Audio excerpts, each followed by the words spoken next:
आशा करता हूं आप सब बहुत अच्छे होंगे। मेरा नाम है सिद्धांत अग्निहोत्री। स्टडी ग्लोस पे आपका बहुत बहुत स्वागत है। आपने बिल्कुल ठीक सुना, बांग्लादेश जो है वो भारत पे हमला करेगा। हालांकि इस पे हमने 2 दिन पहले लेक्चर लिया था, लेकिन आज एक बहुत ही डीप इंसाइट आपको इस आर्टिकल से मिलेगा जो कि टाइम्स ऑफ इंडिया में है। तो बात इतनी सी है कि आखिरकार जो आतंकवादी हैं बांग्लादेश में वो इतने ज़्यादा खतरनाक क्यों है भारत के लिए। 110% बांग्लादेश हमला करेगा। ये प्रॉक्सी वॉर होगा जैसे पाकिस्तान करता है। दिक्कत बहुत ज़्यादा होगी। इससे पहले आसाम में भी ये एक सिचुएशन क्रिएट हुई थी। हम बात करेंगे इस पे, लेकिन इससे पहले बात करेंगे, कल आपने धमा चौकड़ी मत डाली थी क्योंकि कल हमारे कूपन कोड खत्म हो गए थे, तो बहुत कॉल्स आए, तो हमने 100 कूपन कोड और निकाले। ये कल तक चलेंगे। चैलेंज कूपन कोड यूज़ करें, 30% ऑफ मिलेगा कल तक। और हमारे ऐप को डाउनलोड करें क्योंकि जो पॉर्न एडिक्शन को ख़त्म करने का कोर्स है, मतलब आपके दिमाग को हम रीप्रोग्राम कर देंगे। इसका जब आप लेवल 3 पे जाओगे ना, तो आप जो चाहोगे वो हो जाएगा। मतलब एक तरीके से आप अपने गोल को अचीव कर पाओगे अगर आप हमारे कहे पे चले तो ये सिर्फ 500 रुपये का है। इसकी वैलिडिटी 9 महीने की है। 75 डेज प्लस 100 डेज कंबाइन करके लेते हैं तो 1 साल का वो कोर्स है। मतलब वैलिडिटी 1 साल की है। तो हर दिन हम आपको नई टेक्निक बताएंगे और यकीन मानिए दोस्तों, आप बदल जाएंगे, पूरी तरीके से बदल जाएंगे। तो चलिए अब आगे बढ़ते हैं। तो देखिए, इंटरिम गवर्नमेंट बनी, लेकिन कोई इसका मतलब नहीं रहा। यहाँ पे मुफ्ती जशमुद्दीन रहमानी, ये कौन है? ये ABT अंसारुल्लाह बांग्ला टीम, जो कि एक आतंकी संगठन है, उसका चीफ है। इसको छोड़ दिया। अलकायदा से लेकर लश्कर तैयबा तक इसके रिश्ते हैं। प्रिजन ब्रेक हुआ 700 के करीब जैसे ही इंटरिम गवर्नमेंट आई। उससे पहले ही हालांकि 700 के करीब कैदी जो है वो छूट गए। और ये सब भारत पे प्रॉक्सी वॉर एक तरीके से अटैक करने के लिए तैयार है। पाकिस्तान से के साथ मिलकर ये होगा। जमात का साथ 110% होगा। तो ये चीज है। अब आप समझिए कि न्यू दिल्ली के लिए ये बड़ी चिंता की बात है, क्योंकि आपको बता दूं कि ये अपना नेटवर्क, ये अपने स्लीपर सेल्स के लिए जानी जाती है। इसने अपने बहुत सारे स्लीपर सेल्स इसने डिप्लॉय करके रखे हुए हैं कि वो आम आदमी की तरह घूम रहे हैं। वो भेजेंगे दूसरे देशों में, आम आदमी की तरह घूमेंगे, लेकिन जैसे ही बोला जाएगा कि भैया तुमको ये काम करना है, यहाँ ब्लास्ट करना है, यहाँ हमला करना है, ये तुरंत एक्टिव हो जाएंगे। भारत ने NIA जब बनी भारत की, तो बहुत सारे ऐसे स्लीपर सेल्स का पर्दाफाश किया। बहुत सारे स्लीपर सेल्स को भारत ने जेल भेजा। तो ये जो आप समझिए कि पूरा 1 महीने का जो anti terror operation Indian agency ने चलाया था 2 साल पहले, तब ये जितने भी थे एंटी इंडिया ऑपरेशन कर रहे थे, इनको पकड़ा गया था और इनको जो है वो जेल में डाला गया था। 27 अगस्त को इसको छोड़ दिया गया। ठीक है, आपको बता दूं काशिमपुर जेल में ये बंद था। अब उसके बाद 2008 ढाका ट्रिब्यून रिपोर्ट्स के हिसाब से ये आतंकवादी क्या था कि ये जो चीफ है, ये जितने भी लोग हैं, ये उन लोगों को टारगेट करते थे जो कि सेक्युलर है। ठीक है ना, क्योंकि इनका एक प्रॉपर एजेंडा था। अब जब देखिए, अब क्या हुआ, अब शेख हसीना तो रही नहीं, शेख हसीना तो भारत में है, तो जितने भी आतंकवादी इस माइंडसेट के हैं उन सबको रिलीज कर दिया।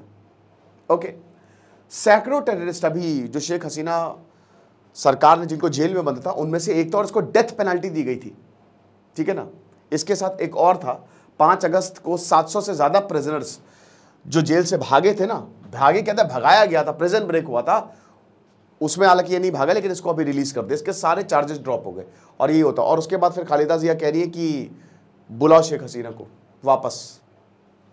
ये चीज है। तो 2013 में एक सेक्युलर ब्लॉगर राजीव हैदर को इसने मारा था और इसने ऐसे बहुत सारे कत्ल किए। इस तरीके के कत्लों में काफी ज्यादा शामिल रहा है। 15 फरवरी 2013 को आप ये समझिए कि घर के बाहर इसको जान से मार दिया गया था। 2 और आदमी थे, फैजल बिन नाइम और रिजवानुल आजाद राणा। इनको डेथ पेनल्टी मिली थी, मौत की सजा इनको मिली थी। मास्टरमाइंड था राणा। ठीक है ना, और अभी भी वो पकड़ा नहीं गया है। रिपोर्ट्स के हिसाब से अभी भी वो बाहर है। तो रहमानी भी और 4 और अक्यूज थे। एक और केस आता है, ठीक है, ठीक ऐसी तरीके का। फिर एंटी टेररिज्म केस, ढेरों केसेस जो हैं इनके ऊपर लगाए गए थे। हालांकि 2008 में, फरवरी 2008 में टेरर केस में इसको बेल मिल गई थी।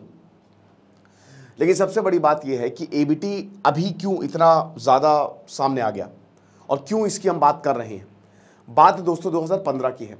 ठीक है ना, 2015 में ये जितने भी सेक्युलर ब्लॉगर्स थे, ढूंढो मारो, 2013 में मारा।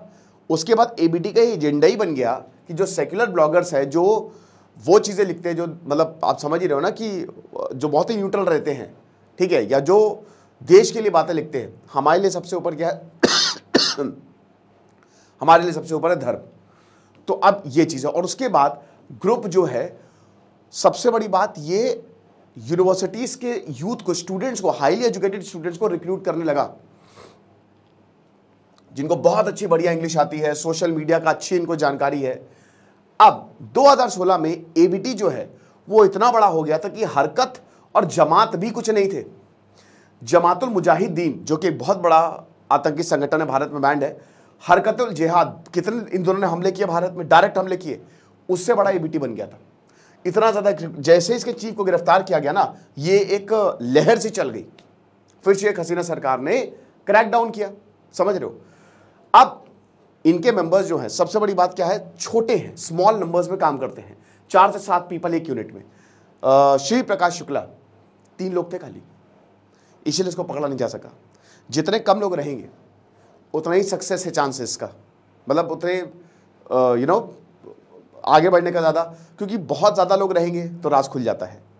तो इनके यूनिट बहुत ज़्यादा छोटे होते हैं। और अंसारुल्लाह बांग्ला टीम, ये एक पेपर टाइटल था, इसमें ये पूरा का पूरा छपा था। इनकी स्ट्रैटेजी क्या रहती है, किस तरीके से ये मारते हैं और किस तरीके से ये काम करते हैं, ये सब इसमें छापा गया था। साथ ही साथ एक्सट्रीमिस्ट आइडियलॉग्स, वो जो जाहिर सी बात है, जब ये सेक्युलर लोगों को मार रहे हैं तो कट्टरता इनके दिमाग में भरी हुई है, और यही सब बताया जाता है।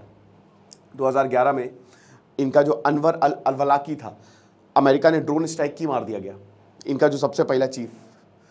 फिर उसके बाद जब ये हुआ 2011 में, ओसामा बिन लादेन भी मारा गया, अल-कायदा के करीब आ गए, अल-कायदा की आइडियोलॉजी से बहुत ही ज़्यादा। फिर उसके बाद इस्लामिक स्टेट आ गया कि जिहाद छेड़ेंगे, होली वॉर छेड़ेंगे, ये हिसाब किताब। सितंबर 2004 में AQIS को लॉन्च किया गया कि साउथ एशिया में ऑपरेट करना है, international centre for counter terrorism की रिपोर्ट के मुताबिक। अब उसके बाद ढेरों टेररिस्ट जो है, जो कि ज़्यादातर पाकिस्तान और कुछ बांग्लादेश से और कुछ यहाँ पे इंडिया से एफिलिएटेड AQIS इसमें जुड़े, ठीक है। फिर उसके बाद भारत ने बोला कि ये तो बहुत बड़ी दिक्कत हो गई है, क्योंकि इतने सारे आतंकी संगठन का इनको सपोर्ट था।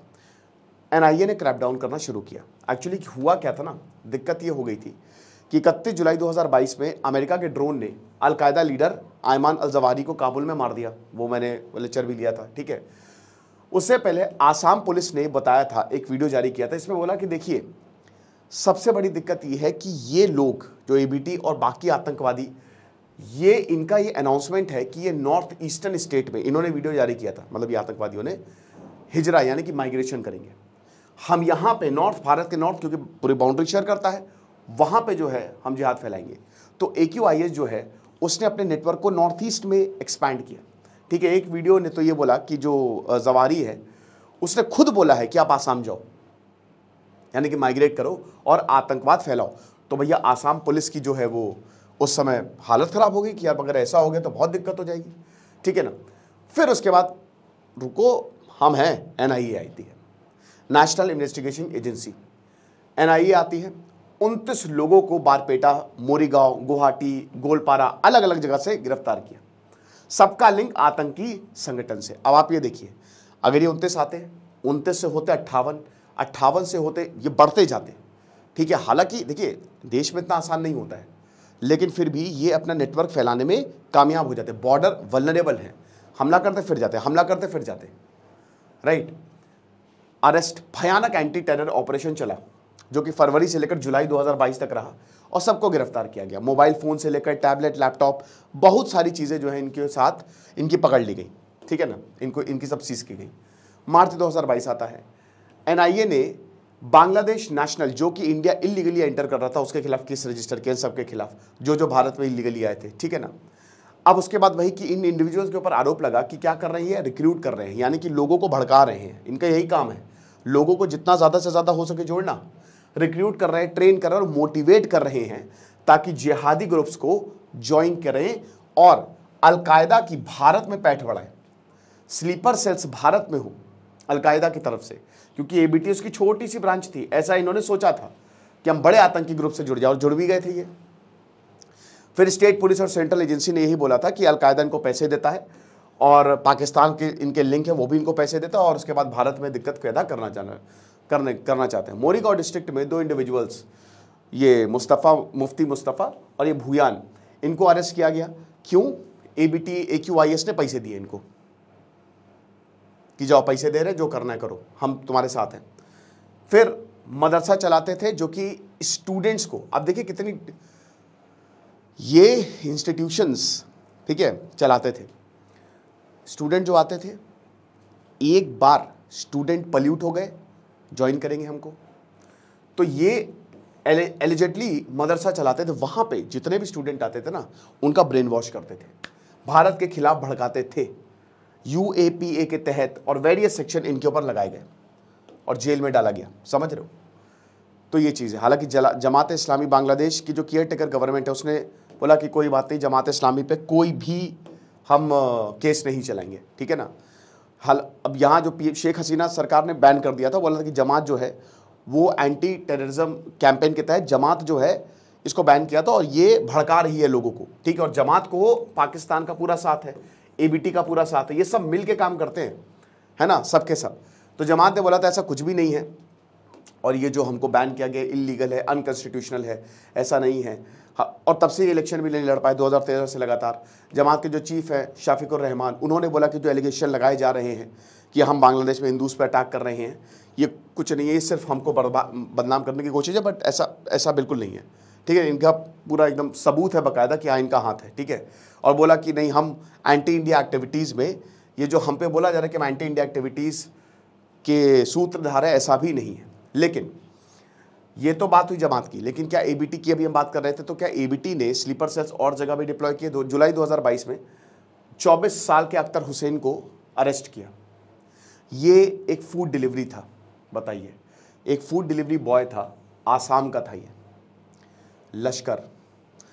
ये बंगलुरु में 2020 से ले रहा था और ये अलकायदा का मेंबर था। समझ रहे हैं आप? खतरनाक। बाद में इसको जेल हुई। इसकी इंफॉर्मेशन के तहत एक और आसाम का सस्पेक्ट सेलम, तमिलनाडु, देखिए एक बेंगलोर में मिला, आसाम की तो प्रॉब्लम, एक तमिलनाडु में मिला। अब सीरीज ऑफ अरेस्ट हुए, आसाम और बाकी स्टेट से स्लीपर सेल को पकड़ा गया, सबको पकड़ा और यही बोला कि ये जो मॉड्यूल्स है, ठीक है, कि आसाम एंटर करो वेस्ट बंगाल के थ्रू और उसके बाद बंगाली लैंग्वेज यूज़ करो, क्योंकि भाई बंगाली लैंग्वेज तो उनको आती ही है। आसाम में भी काफ़ी लोग बंगाली बोल ही लेते हैं, ठीक है ना। लेकिन आसाम क्यों? आसाम में ही दिक्कत क्यों? भाई सिंपल सी बात है, एक तो बॉर्डर है, बॉर्डर स्टेट है। जो AQIS इस्लामिक स्टेट है वो अपने नेटवर्क बांग्लादेश में तो फैला ही रहे हैं और उसके अगल बगल रीजन में भी फैलाएंगे। भाई फंड्स तो, पैसा तो इनको मिलेगा ही ना, पैसा मेन पैसा है, पैसा होगा तो ये सब एक्टिविटी होंगी। तो पैसे के लिए जितना ज़्यादा एक्सपैंड करेंगे उतना अच्छा है। तो रिक्रूट करो, रेडिकलाइज करो इंडियन यूथ को। हालांकि आपको बता दूं कि ये फेल हो चुके हैं पूरी तरीके से, क्योंकि पहली बात, भारत के लोग समझदार हैं, ठीक है ना, भारत के लोग इंटेलिजेंट, भारत के, और ये यूथ इनके बहुत सारे, देखिए कुछ है, लेकिन बाकी सबको पता है कि बर्बादी है ये, और सब पकड़े गए हैं। आसाम हालांकि फोकस बना है जिहादिस्ट ग्रुप का, क्योंकि देखिए एक तो NRC वाला प्रॉब्लम, आसाम से शुरू हुआ NRC वाला प्रॉब्लम, और CAA, ये दोनों की वजह से ना वहाँ के जो कुछ लोग हैं वो गुस्से में हैं। NRC बोल रहा है कि जितने भी इलीगल माइग्रेंट्स हैं उनको, भाई NRC यही कहता है ना कि जब एकदम से बढ़ोतरी हो गई वहाँ के लोगों में तो कहाँ से आए ये लोग, तो आप बता रहे हैं कि जो इलीगल माइग्रेंट्स उनको खत्म करेंगे, हटाएंगे। बांग्लादेश, पाकिस्तान, अफगानिस्तान से आए, तो एक तो ये बहुत बड़ी प्रॉब्लम, और CAA का भी। तो यही बोला कि ये जो एंटी मुस्लिम सेंटिमेंट है इसको एक्सप्लॉइट किया, और जितने भी मुस्लिम हैं जो इसके खिलाफ, उनको और ज़्यादा भड़काया कि आपके खिलाफ तो अत्याचार हो रहा है, आप हमको ज्वाइन कर लो, मिल के बर्बाद करेंगे। ये हालात हैं। अब अभी क्या हुआ है, अभी जितने भी आतंकवादी हैं उनको रिलीज कर दिया गया है, और ये सब फिर वही चीज़ करेंगे। बड़ी मुश्किल से पिछले शेख हसीना के साथ मिलकर पिछले 10-15 सालों में हमने इस पर क्रैकडाउन किया था। नई सरकार कितनी ज़्यादा सपोर्टिव होगी, आई हाईली डाउट दैट। तो भारत को तैयार रहना चाहिए और भारत को अपने बॉर्डर को सिक्योर करना चाहिए। Thank you so much.